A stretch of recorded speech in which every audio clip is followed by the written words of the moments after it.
Grabamos. Listo, estamos grabando. Saluden al YouTube. Entonces, profesor, de nuevo. ¿Cómo, Lucas? Vea, pues, profesora. A ver, los que... Lucas, por favor, tu camarita. Alejandrito, tu camarita. Ángel, tu duda era en la pregunta 7, si más no me equivoco, me estás diciendo, ¿cierto? Ángel, ¿me escuchas? Ya. ¿Por qué motivo los palacas son una cultura de ya? Vamos a ver cuál fue tu respuesta, Angelito. Ángel, ¿qué puso en esa respuesta? Porque eran expertos en operaciones quirúrgicas con la finalidad de curar. Para ello usaban la hoja de coca como anestesia. Pero ahí... Perdón, las 6, pues ya me di cuenta, las 6 es la que no entendí. Ah, pero una cosa que tú no hayas entendido y otra cosa que esté mal la respuesta. Yo no veo respuesta en la pregunta 6. ¿Sabes? Porque no lo puse. Claro, entonces obviamente no te voy a poner una buena cuando no respondes. Profesor, eso fue por el tiempo, profesor. Ahora, recuerda que justamente es lo que estoy explicando. ¿Por qué motivo los sacerdotes? Esa era la respuesta que tú no escribiste. ¿Por qué los sacerdotes eran los que gobernaron las culturas prehispánicas? Lo acabo de explicar. Porque ellos eran los que tenían dominio del conocimiento, los que supuestamente hablaban con los dioses, los que podían adivinar cuándo iba a haber diferentes fenómenos naturales, etcétera. De repente tu complicación fue en no recordar en qué significa culturas prehispánicas. Nos referíamos a las culturas antes de la llegada de los españoles. ¡Listo! Joaquín, ¿algo me querías mencionar? Profesor, Dime. ¿qué es Tiahuanaco? Tiahuanaco. Vamos a trabajarlo de una vez entonces. Pensé que iba a haber una pregunta más. Empecemos entonces, chicos. El día de hoy vamos a hablar acerca de la cultura Tiahuanaco. Una cultura también prehispánica, pero estamos llegando ya al ocaso de las culturas. ¿Qué significa? Estamos llegando ya a las últimas culturas antes de lo que son el incanato como tal. Profesor, ya vamos a llegar a la cultura. ¿Cómo se llama? Ya vamos a llegar a hablar acerca del Inca. Sí. Observen. Tiahuanaco. Recuerda, entre los años 200 y 1100 después de Cristo, mira cuánto dura esta cultura, aproximadamente 1300 años de existencia. Los pueblos que habitaron el Perú se vieron unidos por segunda vez. Muy bien. En este periodo, dos grandes culturas, Tiahuanaco y Huari, consolidaron su poder. Estos fueron más organizados y extendieron su influencia en un amplio territorio. O sea, a comparación de las otras culturas, estas dos últimas culturas tienen una característica especial. Van a expandir su territorio. ¿De acuerdo? ¿Qué más? ¿Cómo se los llaman los tiahuanacos? Le llaman los señores del altiplano. ¿Por qué? Porque ellos han existido o viven o vivieron en un lugar donde la altura es muy elevada. No sé si ustedes han ido a la sierra. ¿Han llegado a ir a la sierra del Perú? ¿A la zona andina? Ay, por eso mis No, tíos. no estoy preguntando si van a ir. Estoy preguntando si han ido. No han ido. Ya, el día que vayan, se van a dar cuenta de que esto es muy habitual cuando vas a la zona andina. Comienza a faltarte la respiración, comienza a dolerte la cabeza, comienzas a sentir demasiado frío, a pesar de que el sol está fuerte. Todo eso pasa en la zona altoandina. ¿Por qué? Porque estás a mayor altura. Y a mayor altura, menor es la cantidad del oxígeno. Tú vas, por ejemplo, no sé, a lugares donde estén a gran altura, eso va a ser uno de tus principales problemas, el oxígeno. ¿Y qué es lo que produce? Lo que habitualmente se le conoce como el soroche. Veamos, mira, y esta cultura de los tiahuanaco, ¿dónde se produjeron o trabajaron o se expandieron? Justamente en las zonas altoandinas. Vamos a ver, Empezamos con una lectura. Me va a ayudar... ñam, ñam, ñam, ñam, ñam, ñam, ñam, ñam, ñam, ñam. Alexa, ayúdame, por favor. Los Tiahuanaco vivieron en la meseta del Collao o altiplano peruano boliviano. Uy, un ratito, perdón. ¿Pueden ver mi pantalla? Profesor, Listo. Perdón, Alexa, continúa. Okay. ¿Dónde está? En altiplano peruano-boliviano, o sea, está entre Perú y Bolivia, lo que hoy en día se conoce, ¿no? Recuerda que en el pasado no existía, en el Tiahuanaco, cuando estamos hablando de los Tiahuanacos, aún no existe Perú, Bolivia, estos países todavía ni existen. Continúa, Okay. Alexa. Altiplano peruano boliviano. Para ellos la dureza del clima era un problema, pues pocas plantas resistían las extremas temperaturas del lugar. Entonces idearon los camellos o waru. Camellones, ahí nomás, Alexa. Camellones, no camellos, ¿de acuerdo? ¿Qué son los camellones? Ahí nomás, Alexa, para poder explicar. Los camellones, o también llamados waru, son estas técnicas en la agricultura. Para que te das cuenta. Cuando tú vas a la sierra, el principal problema son las heladas.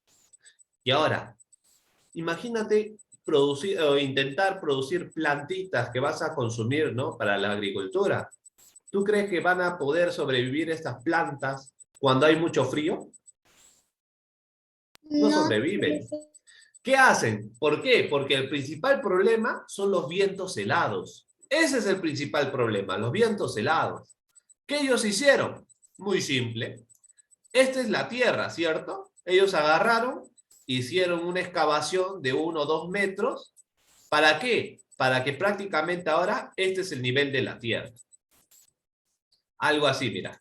Si esto era la tierra antes, ahora esto va a ser el fondo de la tierra. ¿Por qué? Porque si viene el viento de esta manera, ya no va a chocar a las raíces, ¿sí o no? Y acá prácticamente las plantitas están creciendo. ¿Te das cuenta o no? Qué interesante, ¿sí o no? Profe, ¿tan simple? Así de simple. Y por este motivo, los tiahuanacos pudieron sobrevivir a estas heladas tan intensas, porque sus plantas no se morían justamente por el frío. Es más, como estos camellones están más o menos debajo del suelo, ¿no? Debajo de la superficie del suelo. Escucha, Ángel. Como estos camellones están debajo del suelo, no solamente evitan el frío, sino que cuando es de día, si te das cuenta, está lleno de agua, ¿sí o no? Ya, mira, para que te das cuenta, durante todo el día, el agua es calentada por el sol. Cuando se hace de noche, y habitualmente las temperaturas son mucho más frías, más heladas, esta agua que ha sido en el día calentada por el sol, de noche es una agua tibia y protege a las plantas. Profe, ¿y por qué no se enfría el agua? Recuerda, porque está en una ubicación donde el aire no lo puede afectar. Qué ingeniosos, ¿sí o no? Qué ingeniosos. Dime, Angelito. Profesor, ¿y allí cómo hacían antiguamente, profesor, cómo hacían para que las plagas no se comieran su cosecha? Recuerda algo, Angelito. Tú solamente debes preocuparte de las plagas en los lugares donde hace mucho calor o demasiada humedad. Por ejemplo, en la selva, en la costa. Pero ¿tú crees que en la zona andina sobrevivirán los insectos? No, no hay insectos. Por eso tú cuando vas así a las zonas de la sierra no te tienes que preocupar ni que te piquen los mosquitos, porque no sobreviven. No hay insectos en las zonas altoandinas. Y si hay muy poquitos. Por eso no es una preocupación los insectos. Muy buena pregunta, Angelito. Muy buena pregunta. Me hubiera gustado esto recordarlo. Si no, casi se me pierde, ¿no? Muy buen detalle. Dime, Dieguito. Profe, ¿puedo leer? Ya, continúa con la lectura. Sí, profe. Una técnica que consistía en crear áreas de terreno cultivable sobre elevadas plataformas de tierra rodeadas de canales. El agua de los canales conservaba el calor del día y por las noches mantenía una temperatura apropiada, protegiendo de las heladas a los cultivos. Gracias a esta técnica pudieron cultivar plantas como la papa, el oyuco y la quinoa. Muy bien, Dieguito, Para mira, obtener- esa es prácticamente la explicación de todos los beneficios de solamente utilizar esta técnica, ¿no? Ya lo están describiendo, lo mismo, ¿no? Continúa, Dieguito. Ok. Para contener los recursos que no podían producir, como ají, coca, frutas o maíz, los tiahuanaco practicaron el sistema de control de pisos altitudinales, que consistía en enviar a algunos grupos de familias a vivir en zonas de diferentes altitudes. Ahí nomás, Dieguito. Ok, O no, profe. continúa, termina mejor para poder terminar de explicar. Ok. También criaron llamas y alpacas y practicaron la pesca en el lago Titicaca. Ahí nomás. Ok, profe. Muchas gracias, Dieguito, muy buena lectura. Mira De qué nada, interesante, profe. ¿no? Mira qué Gracias. interesante, muy interesante justamente este detalle. Claro, con esta técnica podían producir una cantidad de alimentos, pero no podían producirlos todos. No es que ellos vayan a vivir solamente comiendo, en este caso, ¿qué es lo que se podría producir en estos camellones? Lo único que se podía producir era papa, oyuco y quinoa. Que uno solamente vive de papa, quinoa y oyuco. Dime, Joaquín. ¿Puedo leerla así? Todavía no, Joaquín, estoy explicando. Atento, por favor, con la explicación. Ahora, si se dan cuenta, uno no puede vivir comiendo papa, oyuco y quinoa. Necesitan otros productos. Necesitan carnes, ¿no? Necesitan de repente frutas, ¿no? Agua especial. Pero el agua, recuerda que lo pueden conseguir de los ríos, ¿no? Que justamente son producidos de los manantiales. El agua de repente acá no es un problema. El problema es producir más tipos de productos. ¿Qué hicieron para solucionar? Ya, imagínate que este es un cerro, ¿de acuerdo? ¿Qué hicieron esta cultura? Por ejemplo, la familia de Joaquín va a producir productos a esta altura. La familia de Alexa va a producir productos en esta área. Pero si te das cuenta, la altura va aumentando, ¿sí o no? ¿Sí o no? Y a mayor altura significa que vas a poder producir diferentes productos. La familia de Dayana produce acá. La de Dieguito, por acá. Y así comenzaron a distribuir las familias en diferentes altitudes. ¿Para qué? Para poder conseguir diferentes variedades de productos. Mira qué interesante. Al parecer le estaban dando solución a todos los problemas. Vamos a ver qué pasa. Vamos a ver qué pasa. Vamos a ver por qué se extinguieron, profesor. Es una de las preguntas principales que nos hacemos, ¿no? Si es una cultura tan buena, ¿cómo es que se extingue? Profesor, ¿y los pueblos se unían, profesor? ¿Dormían? Profesor. No, se unían. ¿Los pueblos unían? Claro, en muchos casos los pueblos tenían alianzas. Sí, era muy habitual, pero recuerda que eso dependía también en este caso, de las características en común que puedan tener. ¿De acuerdo? Ah, ya, profesor. A ver, continuamos entonces. Ahorita te quiero hablar de Huiracocha, ahorita te voy a hablar. Dime, Alexa. ¿Hay un video sobre esto? Así es. Terminando esta explicación, vamos a ver un videito de los Tiahuanacu. ¿De acuerdo? Ya, profe. Joaquín quería ayudarme, pero como lo veo haciendo otras cosas, Kaeli, ¿tú me ayudas? Ya, profesor. Listo, Kaeli. Arquitectura y religión, Kaeli. Lobos de Ahuanaco construyeron un gran centro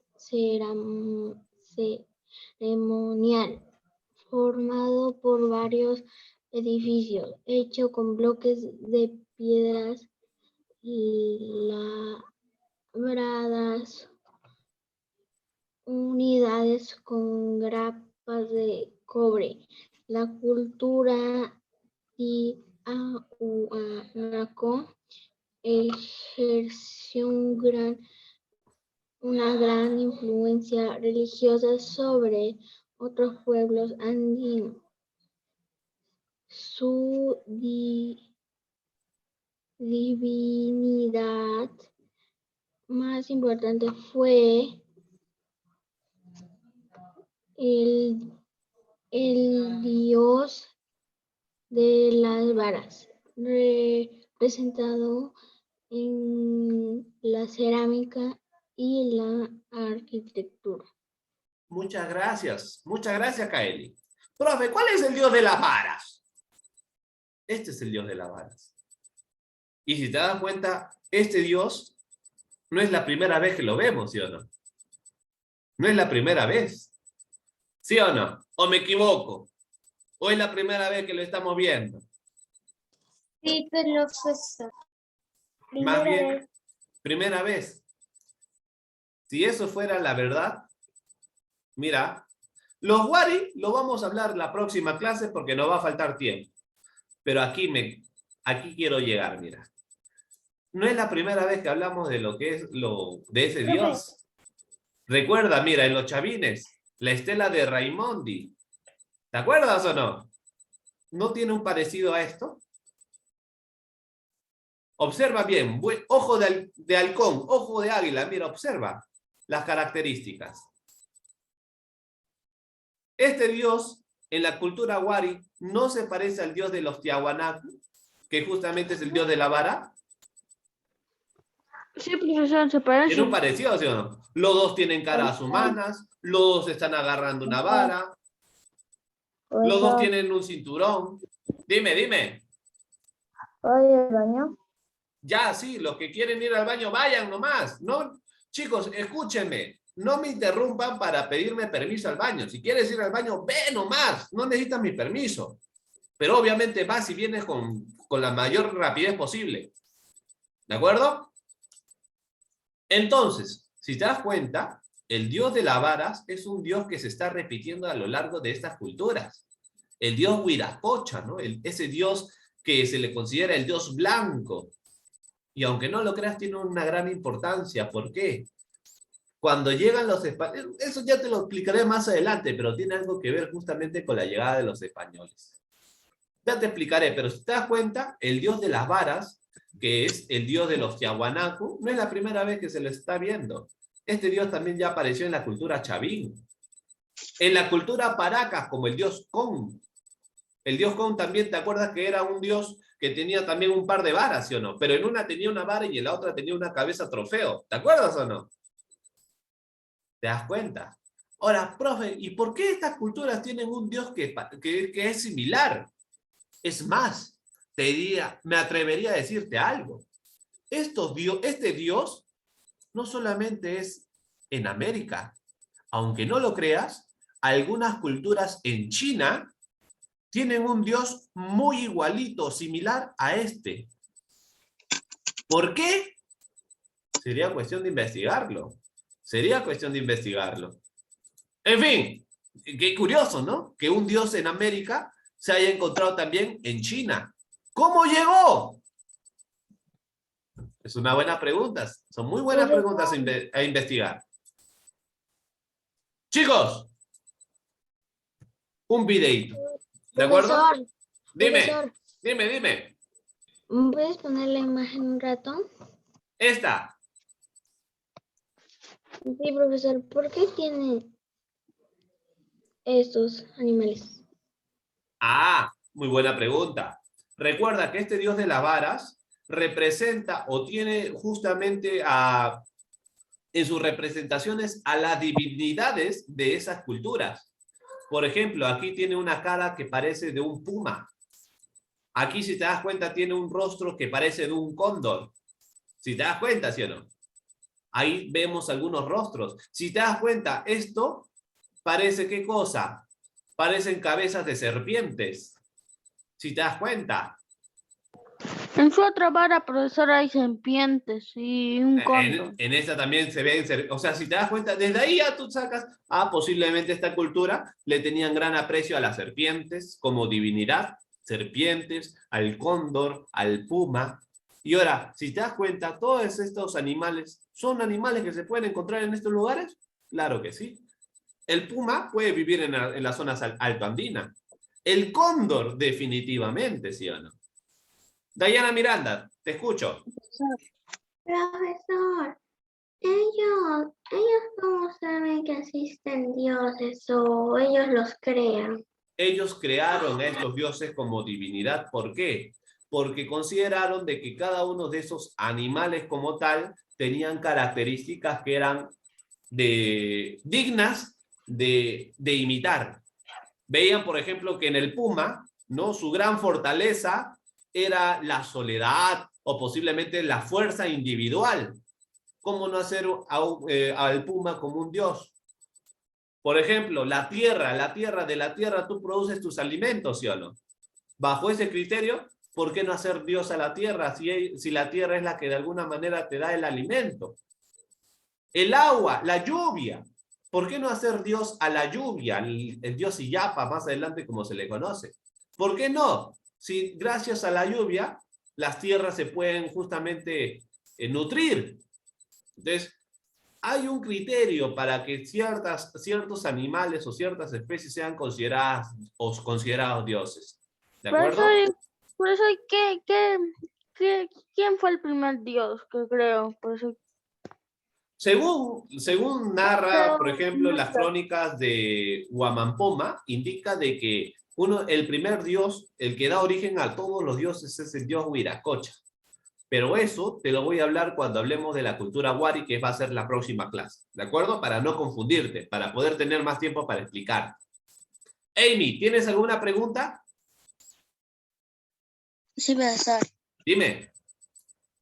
¿Por qué casi en todas las culturas que salen en Perú casi llevan los españoles?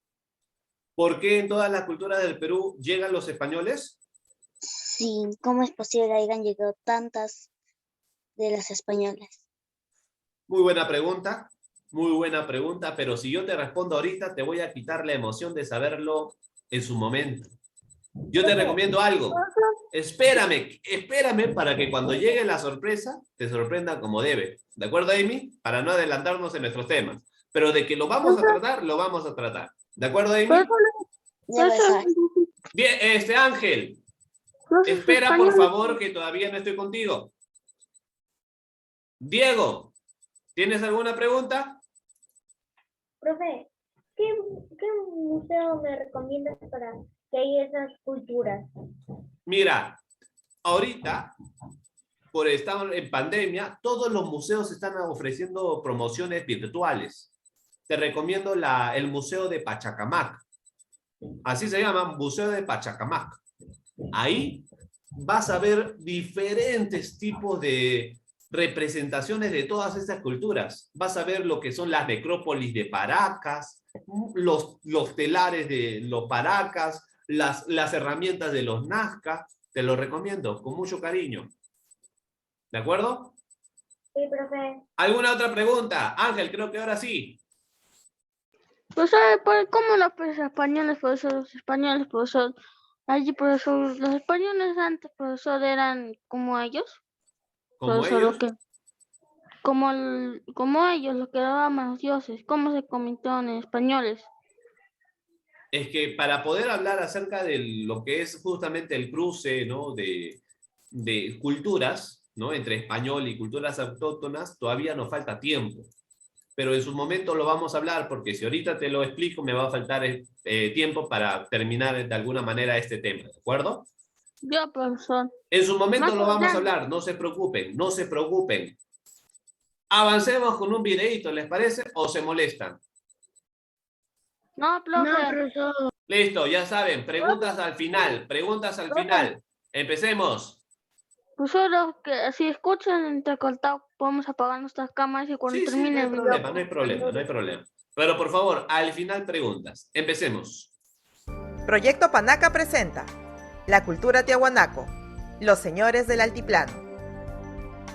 La cultura tiahuanaco o tiwanaku fue estudiada, entre otros arqueólogos, por el alemán Max Uhle, el boliviano Carlos Ponce y el estadounidense Alan Colata. Sin embargo, ya se tenían noticias sobre sus vestigios gracias a los escritos dejados por el cronista español Pedro Cieza de León en el siglo XVI.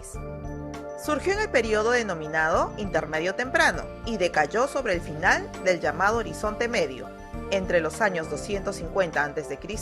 y 1100 después de Cristo aproximadamente, coexistiendo con la cultura wari. Se desarrolló en Tiwanaku, a orillas del lago Titicaca, en la frontera de los actuales Perú y Bolivia, llegando a ocupar parte de la costa del Perú, el norte de Chile, el noroeste de Argentina y el oriente de Bolivia. Al ser tiahuanaco una cultura longeva, los historiadores le han atribuido diversas fases o etapas, variando en cuanto a su periodificación. Así, por ejemplo, el arqueólogo Wendell Bennett dividió a Tiahuanaco en tres. Chicos, al referirse a una cultura longeva, significa que es una cultura que ha durado mucho tiempo, ¿de acuerdo? Una cultura de mucho tiempo, ¿de acuerdo? Profesor, ¿iba a periodo. explicar cómo se lleno?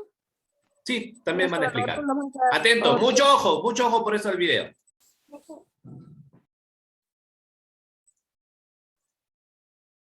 No, se lagió. Un ratito, ¿ya?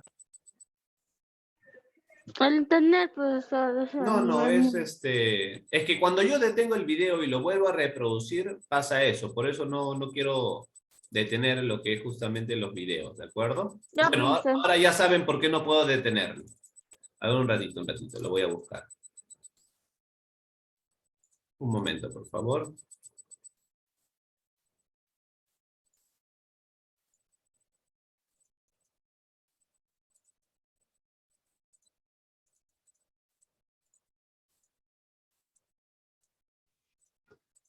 Profe, Listo. Ahora sí, nuevamente, ¿ya? Pero ya no voy a... A ver... De frente al videito, ¿de acuerdo? Proyecto Panaca presenta La cultura tiahuanaco, los señores del altiplano. La cultura tiahuanaco o tiwanaku fue estudiada, entre otros arqueólogos, por el alemán Max Uhle, el boliviano Carlos Ponce y el estadounidense Alan Colata. Sin embargo, ya se tenían noticias sobre sus vestigios gracias a los escritos dejados por el cronista español Pedro Cieza de León en el siglo XVI. Surgió en el periodo denominado Intermedio Temprano y decayó sobre el final del llamado Horizonte Medio, entre los años 250 a.C. y 1100 después de Cristo aproximadamente, coexistiendo con la cultura wari.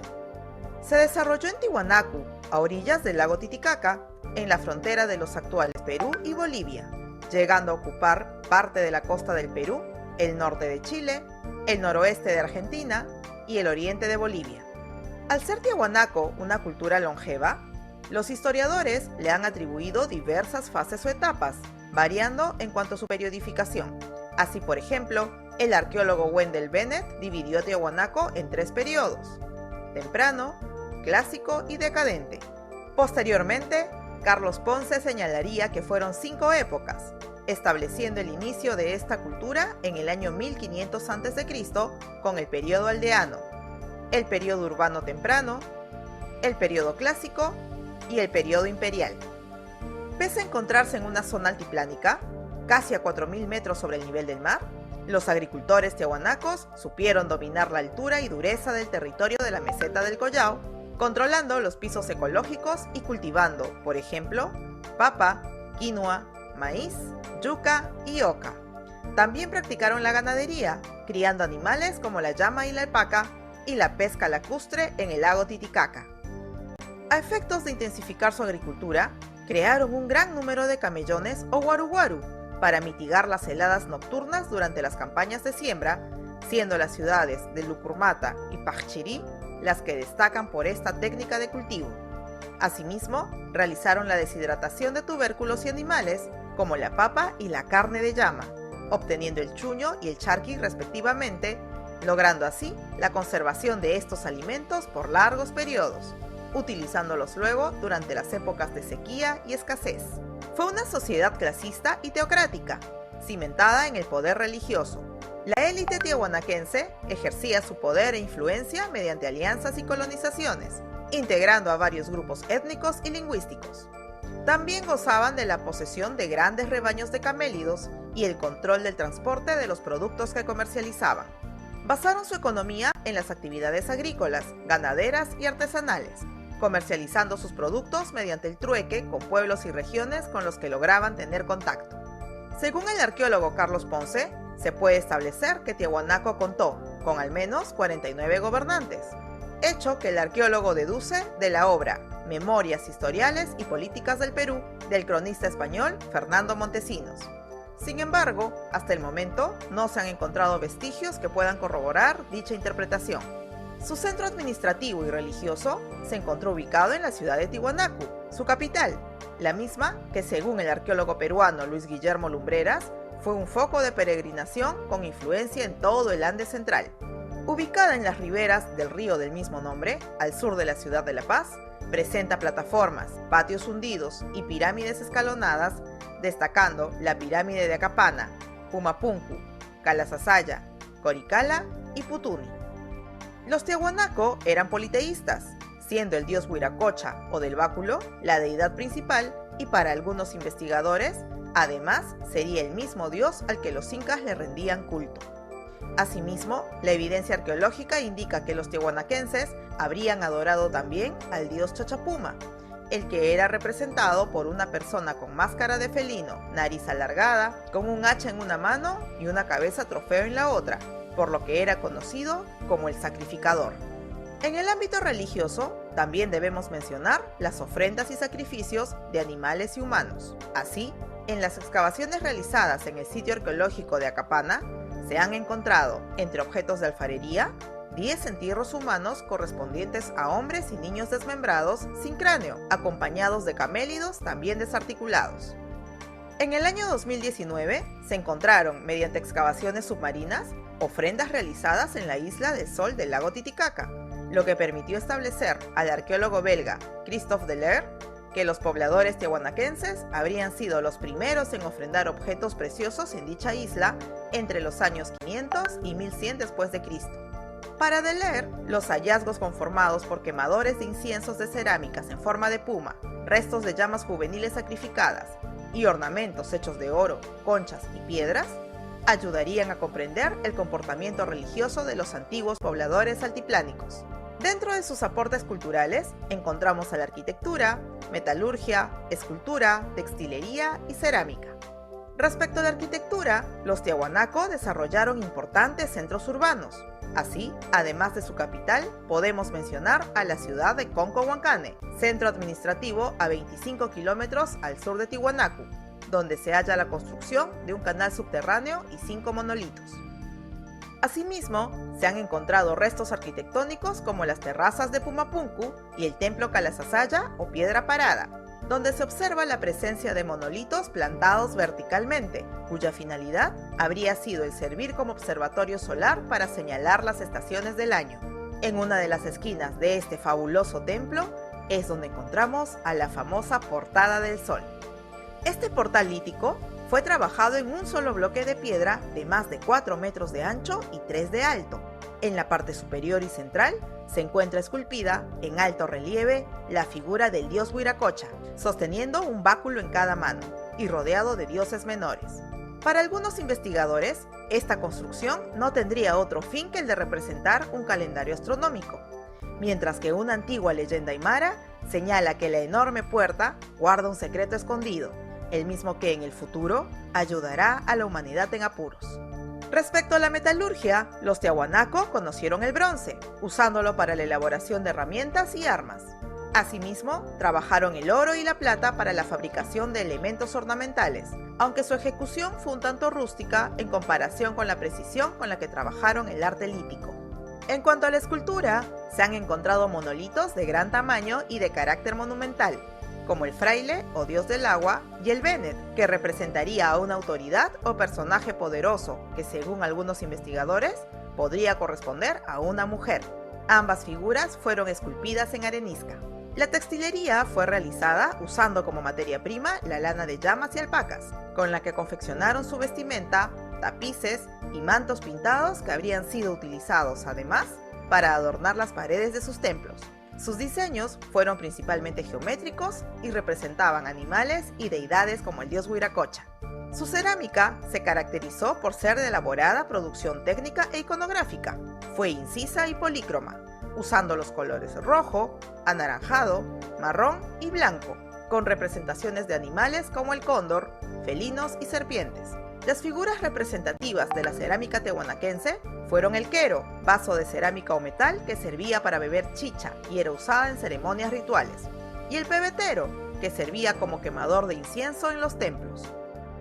Tiahuanaco comienza su decadencia a mediados del año 950 después de Cristo, cuando empieza a perder el poder político en sus territorios periféricos, como el Valle de Azapa en Chile y Moquegua en Perú, sufriendo simultáneamente el abandono de su ciudad capital por parte de sus pobladores, siendo esta situación aprovechada por pequeños grupos familiares que empezaron a asentarse en la meseta del Collao.